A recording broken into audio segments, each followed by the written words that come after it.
ნადირაძის მდგომარეობა. ისინი ცეცხლსასროლი იარაღით არიან დაჭრილების შემთხვევა 2 იანვარს ვაჟე კორკოტაშვილის სახლთან მოხდა. დაზარალებულთა ოჯახის წევრების ინფორმაციით ვაჟე კორკოტაშვილსა და გიორგი ნადირაძეს უცნობი პირები ცეცხლსასროლი იარაღით თავს დაესხნენ და მიივალნენ, მიმდინარეობს გამოძიება.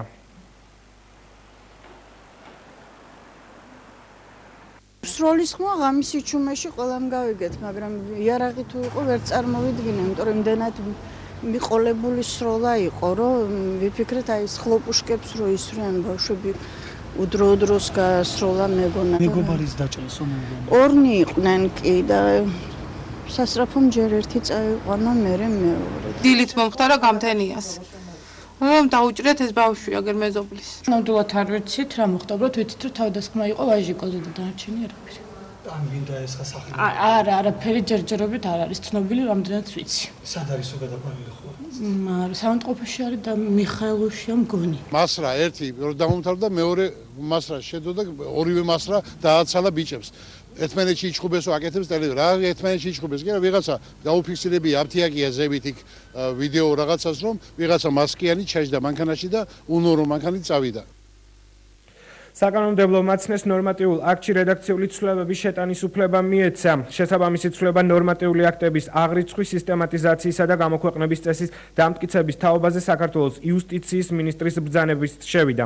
ცვლილებით და დამატებებით საქართველოს საკანონმდებლო მაცნე უფლებამოსილი გახდა განახორციელოს ნორმატიულ აქტში რედაქციული სახის შეცდომის გასწორება, რაც გულისხმობს ტექსტში ორთოგრაფიული და პუნქტუაციური შეცდომის ან შეცდომების გასწორებას, რითაც არ შეიცვლება ნორმატიული აქტის შინაარსი. ეს ცვლილება 29 დეკემბერს შევიდა ძალაში. ნორმატიული აქტის სახეა კანონიც, რომელშიც აქამდე ნებისმიერი სახის ცვლილების შეტანასაც პარლამენტის თანხმობა სჭირდებოდა.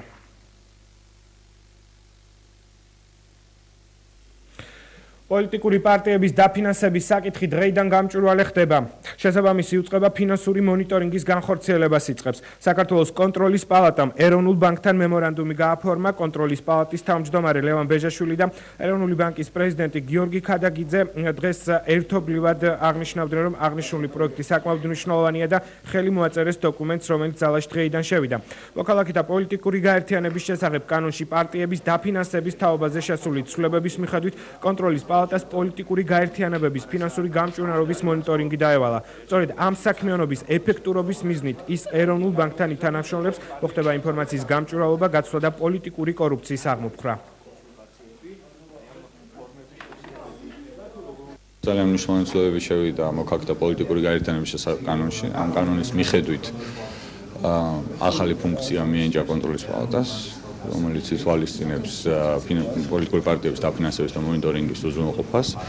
ამ ამოცანის ეფექტურად შესასრულებლად ჩვენ მზად ვართ დავეხმაროთ კონტროლის პალატას, ვითანამშრომლოთ ჩვენს კოლეგებთან, რა თქმა უნდა, კანონებით გათვალისწინებულ ჩარჩოებში და ზუსტად ამ მემორანდუმს, ამ თანამშრომლობის შესახებ მემორანდუმს მოეწერა ხელი დღეს. ეროვნულ ბანკსა და კონტროლის პალატას შორის მოხდება თანამშრომლობა პოლიტიკური პარტიების და პოლიტიკასთან დაკავშირებული აქტიური პირების და სხვა ორგანიზაციების ფინანსური საქმიანობის გამჭვირვალობის უზრუნველსაყოფად ინფორმაციის გაცვლა-გამოსვლა მოხდება.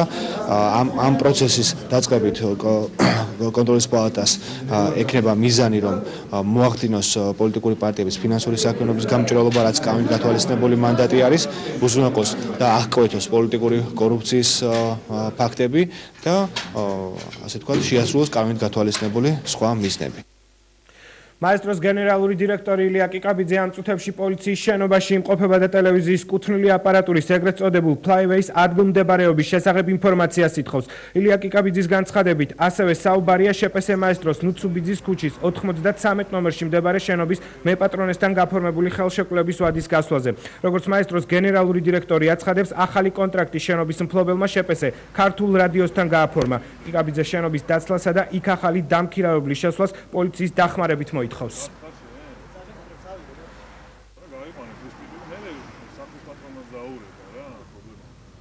ჩვენ სეზოში იდგა ჩვენი კუთვნილი სატელიტური გადამცემი ავტომობილი, ეგრეთ წოდებული Flyway, რომელიც მოიპარეს, იმიტომ რომ ეზოში აღარ დგას, გადავიხედეთ.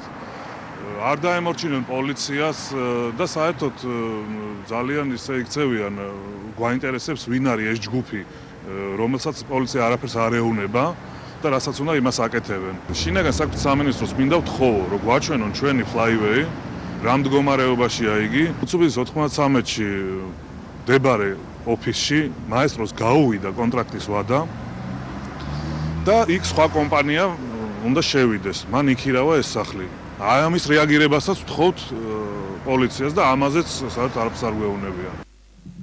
ახლა კი ინციდენტი, რომელიც რამდენიმე დღის წინ ტელეკომპანია მაესტროს შენობასთან მოხდა, რუსთავის მედიის მართვის კომპანიის ხელმძღვანელობა ავრცელებს განცხადებას, სადაც საუბარია დაკავებულ თანამშრომლებთან დაკავშირებით.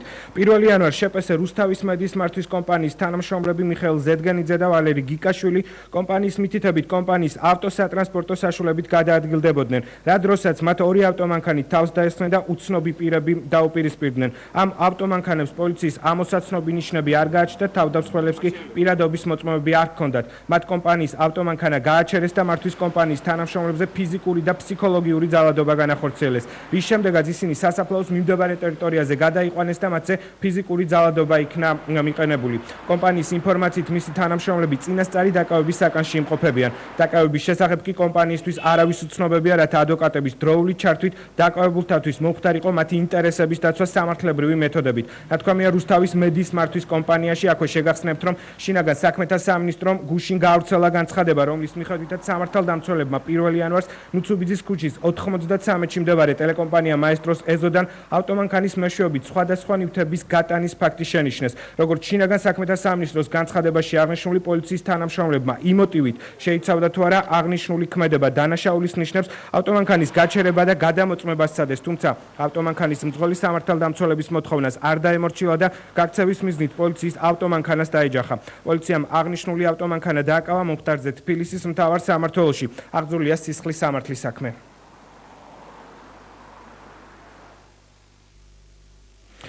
თურქსატმა მაესტროს გენერალური დირექტორის მოთხოვნა დააკმაყოფილა და 29 დეკემბრიდან სატელიტზე ტელეკომპანიის სიგნალი გამორთო. ამის შესახებ დადასტურება არხის ხელმძღვანელობამ თურქეთიდან წერილობით 30 დეკემბერს მიიღო.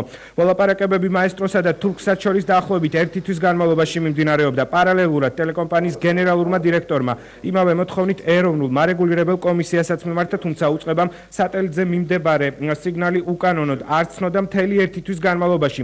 აღნიშნულ სატელიტურ სიხშირეს ეროსი კიწმარიშვილი იყენებდა. მაესტროს დამფუძნებლები დარწმუნებულნი არიან, რომ ეროსი კიწმარიშვილი აღნიშნული სიხშირის გამოყენებას მომავალში ვეღარ შეძლებს, რადგან თურქსატმა საკუთარი გადაწყვეტილებით დაადასტურა, რომ ამ სიხშირის კანონიერი გამკარგავი ტელეკომპანია მაესტრო და მისი დღევანდელი ხელმძღვანელობა.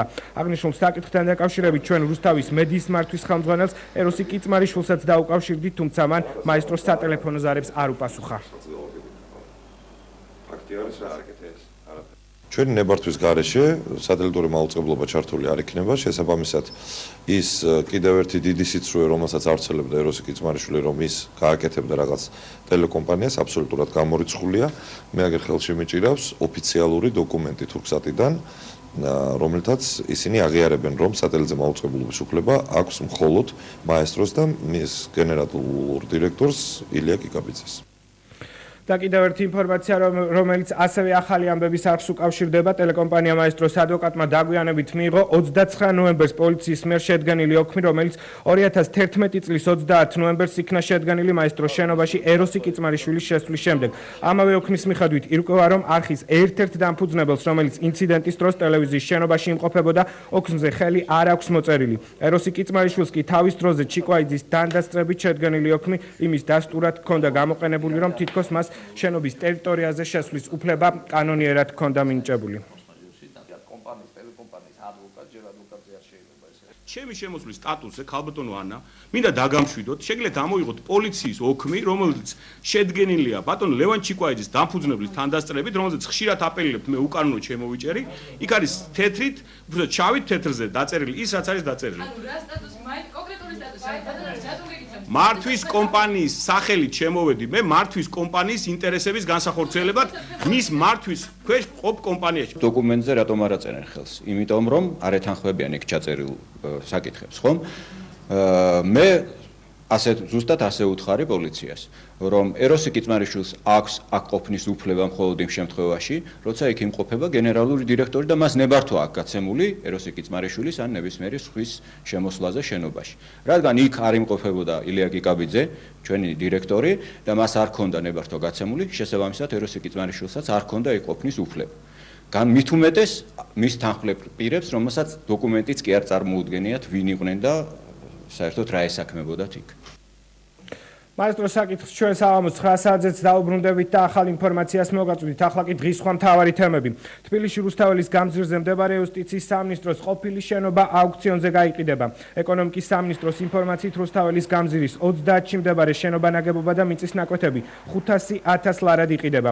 აუქციონის პირობების მიხედვით შენობის ახალი მფლობელი ვალდებულია უზრუნველყოს საპრივატიზაციო ობიექტებში განთავსებული მოსარგებლეების უსასყიდო სარგებლობის უფლება 2012 წლის 1 თებერვლამდე. აუქციონი 18 იანვარს 17 საათზე გაიმართება.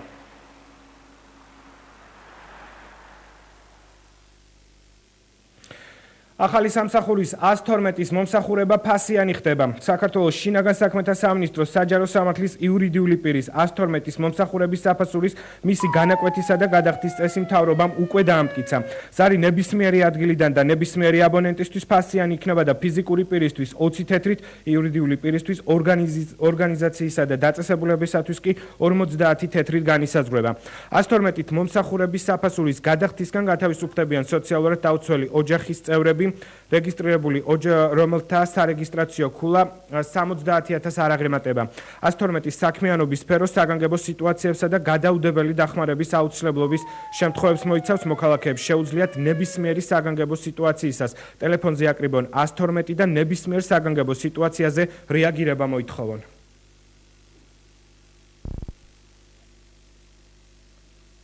ქრისტიან-დემოკრატიული მოძრაობის თავმჯდომარე გიორგი თარგამაძე და მოძრაობის ლიდერები ზაზა გაბუნია და ჯაბა სამუშია დღეს სოციალურად დაუცველ დევნილ ბავშვებს მასპინძლობდნენ კინოთეატრ ამირანში, სადაც ანოს და ვანოს თავგადასავალი ნახეს. თბილისის საკრებულოს დეპუტატის ზაზა გაბუნიას განცხადებით, მათ ბავშვები კვიპროსზე მცხოვრები თანამემამულის ფინანსური ხელშეწყობით დაპატიჟეს.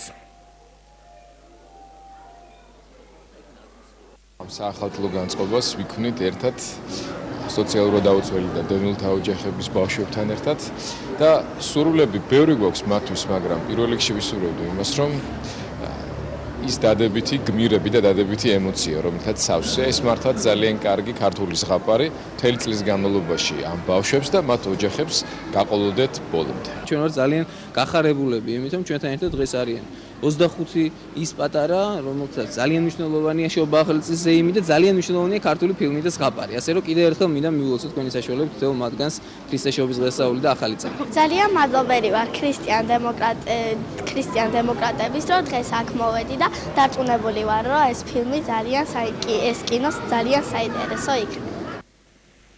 კონტროლის პალატამ წეროვანში ჩასახლებული ბავშვები დღეს თეატრ რუსთაველში დაპატიჟეს და წარმოდგენას დაასწრენ, რომლის დასრულების შემდეგაც უკვე კონტროლის პალატის თანამშრომლებმა მოზარდებს საჩუქრები გადასცეს.